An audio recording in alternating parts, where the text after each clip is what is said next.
This week, Pink Pantheress released Fancy Some More, the extended version of her fantastic mixtape from earlier this year, Fancy That. In keeping with the standard major label revenue mining strategy of re-release new iterations of your album as many times as you can possibly get away with without tarnishing the reputation of your artist, the extended 3-disc release features remixes, reworks, and extended versions of the original 22-minute mixtape with an insane list of collaborators, such as Basement Jaxx, Groove Armada, OK Lou, The Sugar Babes, Kylie Minogue, Blade, Zara Larsson, Lukeman, and many, many more. Now, despite the list of awesome artists on remix and feature duties, there really isn't much more to fancy on Fancy Some More. The original self-contained mixtape was a flawless delivery of low attention span requiring British electronica name-checking, addictive, at times frivolous, but always thoroughly enjoyable 25 megabytes of streaming data. And of course, I'm not surprised by that. This is just more content from Warner Music intended to rack up streaming revenue to support their very solid and invigorating business ventures, until they're able to completely usurp the inconvenience of dealing with human being artists by slowly replacing their entire roster with a gang of artificially produced, media-trained, and flawlessly presented generative artists. So essentially the same business model major labels have always employed. Business as usual over at Warner HQ. But the release of this extended version of Pink Pantheress's Fancy That has triggered me, as was clearly the intent, to think about what made the original mixtape from May this year so good. I distinctly remember my first listen to Fancy That. Every track had me doing the Weebay from the Wire meme. Not because the vocal melodies are so well constructed, they are. Not because the stable of Pink Pantheress catchphrases are so addictive, they are. Wow. And not because the UK-centric breakbeat and garage production motifs absolutely capture the vibe of their reference points perfectly in a modern, inventive way. They do. But because I love UK stadium electronica and all the other references that are name-checked on this sick release. Because I love Groove Armada. I guess I'll go here. Because I love Underworld. My name is Pink and I'm really glad to meet you. Because I love the sounds of the Basement Jaxx. Let it all go, let it all go.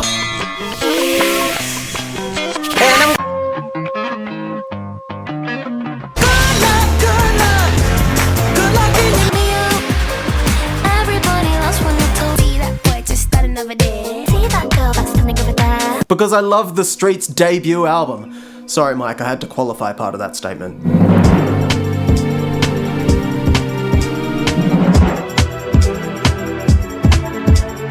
Because I love William Orbit. Nothing's really same, but everything's amazing. Slowly taking over. Nothing's really same, but everything's amazing.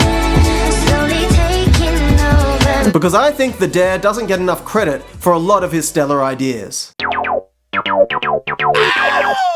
I'm freezing outside. I feel my skin tight. My coat is... And just on that point, Stateside is definitely the GOAT of this whole mixtape. I love this one so much. Suffice to say, Fancy That had me captured instantly.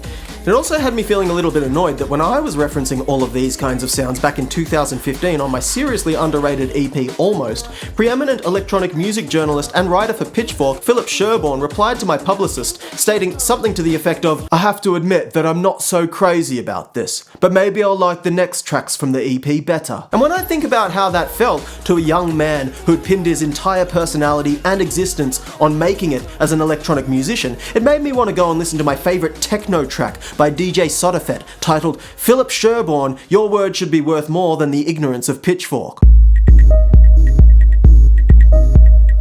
But enough about me and my unrecognised genius. What is good on this new iteration of Fancy That? Partially carried by the brilliance of the original, Kylie Minogue on the extended version of Stateside does absolutely nail all the additional hooks. This one is a welcome addition.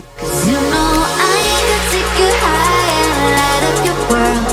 Let me be one international girl. I'll be Nia Archives and Joe Goddard deliver enjoyable remixes.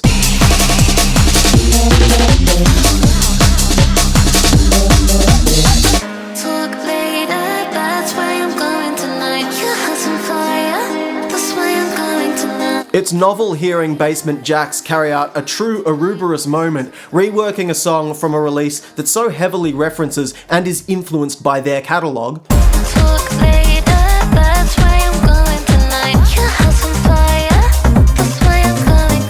And the Groove Armada remix is cool, but it could just be a serviceable Groove Armada track if you removed the Pink Pantheress moments from it. The unexpected highlight of this release for me is the incredibly sick remix of Noises by Brazilian producer Moshuk. This thing absolutely slays, and reminds me again that I wish I had more opportunities to DJ.